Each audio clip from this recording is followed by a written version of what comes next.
Hello there, Dr. Andrea Shanowski from Freedom Chiropractic and Holistic Health, and I'm here today on Health and Horsepower because I want to share with you 3 ways that women's back pain is different than men's. I know a lot of times when it comes to back pain, we may rely on pain medications, we may rely on muscle relaxers to help relieve pain and relax muscles that can be causing some issues for us. But in many cases, when we're taking medications like pain relievers, all we're doing is blocking pain signals in the brain. We're not actually resolving the problem.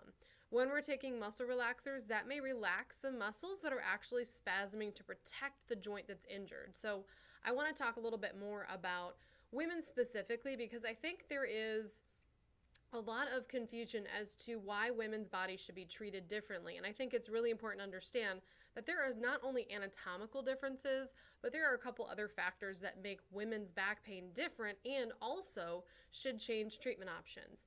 Much of the research that's been done on back pain and frankly even medications over the years has been done in groups of men, not necessarily a combination of women or men, and not necessarily looking at the differences with how women's bodies respond to medications because we have a lot of other factors that men don't have. So I'm going to talk about 3 of those things today. So the number one thing is that women's bodies move differently. Our pelvis is actually shaped differently. So our pelvis is wider than a male's. So instead of having a pelvis that is very thick and more upright, ours is wider, and that just helps so that we're able to, number one, have a birth canal that is able to open and spread out, but it also changes the way that our bodies move. So having that wider pelvis is going to mean that our pubic bone has more motion, our hips have more motion, we have more of a sachet to our walk. So if I look at a model, which I'll bring this pelvis over here for you. So this is our pelvis right here. So we have the lumbar spine, we have this orange sacrum down here. The whole entire weight of your body goes down into the sacrum and then spreads into the SI joints here of the hips. And then this hip actually goes forward and comes together at the pubic bone with a piece of cartilage. Now, this cartilage is very mobile in women, and also, we'll talk a little bit more about this, hormones have a huge effect on this.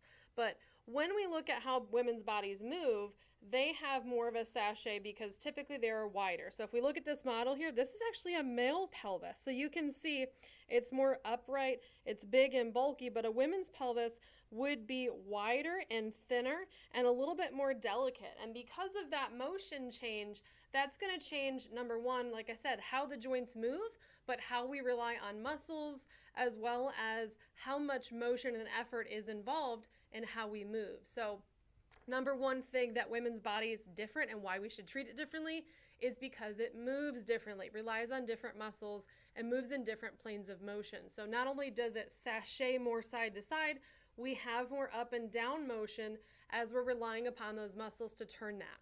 The number 2 thing that's really important is that we rely more on those muscles. So for women, when we are bending, when we are squatting down, we are going to actually be using more of the muscles in our pelvis and our hip area. So the muscles that are in your gluteal area, the muscles that go down into your legs to stabilize your knee, are going to be relied on a lot more, whereas for a male, they use more of their core. So they're going to tense up their abdominals and flex forward in their trunk, whereas women, we tend to have less trunk motion. We use more of our hips and our thighs to help us move and squat down. So if we have any muscle imbalances, whether we have core instability from weak muscles due to childbirth or pregnancy, or if potentially we've lost some of that muscle mass because we have actually stopped using those muscles and they've atrophied, we may have some issues where our core could be weak, and that can cause instability for the pelvis because the core muscles actually hold your pelvis together. Another thing that we also need to pay attention to is the fact that if we have lost any of our gluteal muscle, so if you don't have a butt, or if you've lost your butt muscle and your butt has shrunk over time, that is a good indicator you've lost muscle mass. And that muscle mass is super important because, like I said, women's bodies rely on that muscle to help us move our pelvis. So if you're having back pain, if you're having pain in the buttocks or sciatic pain, and you're a woman, chances are we have possibly an issue not only with how the joint is moving, but where those muscles are and how they're not stabilizing the pelvis, which is predisposing you to have those issues. So taking a pain medication or a muscle relaxer, which is a chemical, is not going to help a physical problem. You actually need to get your pelvis assessed. You need to get your muscles assessed. And when you need to come with a plan to get the joints moving properly and also retrain and strengthen those muscles so you can get stability back. And the number 3 reason, which I think is super important that a lot of people don't realize, is that women's hormones have a huge impact on how your body moves. So when we look at hormone changes, so if you are having menstrual cycles and going through, or you're perimenopausal, you're still going to have cycle changes. Even if you're in menopause, you're still going to have some hormone changes throughout the month. They're not going to be near as severe as when you're menstruating or in perimenopause. Frankly, perimenopause is all over the place, all over the board, depending on how your body is managing that transition.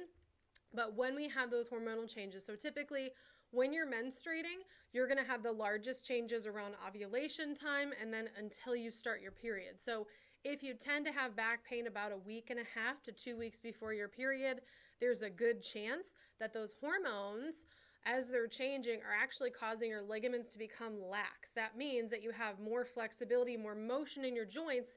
It's going to be a lot easier for those bones to shift out of place and become injured. So very important to realize that those hormonal changes that happen cyclically throughout the month, and again, whether you're in your menstrual cycle or perimenopausal, you have some pretty wild swings during that time period. But even if you're in menopause, you are going to get some slight changes throughout the month that can also predispose us to having back pain. Now, this is really important. If we have hormonal imbalances or unstable hormones, so again, if you are, I know we've talked about stress in the past, but if your body is dealing with stress, whether that is physical stress from exercise or a sedentary or a very heavy labor-intensive job where you put a lot of pressure on your joints, or if we have health conditions or digestive issues or inflammation in our body, or if we have toxicity or parasites in our body that are causing undue stress, that stress is actually going to cause instability of your hormones. And when we have unstable hormones, you are not only going to have more laxity in your joints, your pain is going to be perceived as much more intense, and your body, when it's under stress, actually decreases healing and decreases digestion and decreases your actual sleep response. So that means it's going to take you a lot longer to get the right nutrition to heal. It's going to take you longer to actually heal, and you're going to lose sleep in that time period, which is also going to affect the fact that your body cannot heal as quickly. So very important to realize that women's bodies are different. They should be treated differently when it comes to pain management, when it comes to health issues. So if you're having back pain, if you're having sciatic pain, and you have been to your doctor, and maybe you've even tried some things over the counter with pain medication, or talked to your doctor about doing a prescription medication or a muscle relaxer, and it keeps coming back, the reason is because you are using a chemical solution for a physical problem. It doesn't add up. The math doesn't work. You're going to keep having pain, and it's going to keep coming back. The number one thing that you need to do is, number one, get your pelvis assessed. If we have an issue with how the pelvis is moving, that's going to irritate the joint. That's going to cause that pain to keep coming back.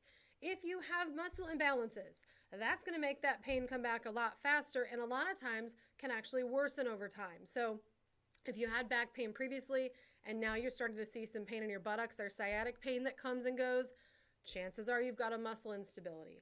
If you notice that it is getting worse certain times of the month, or for a month out of, or like 1 week out of the month, you're noticing that pain is more intense or seems unbearable, or perhaps if you're in the middle of pregnancy with some hormone changes right now and having back pain and really don't want to rely on medication, chances are you have a physical problem. You need to actually get that checked out.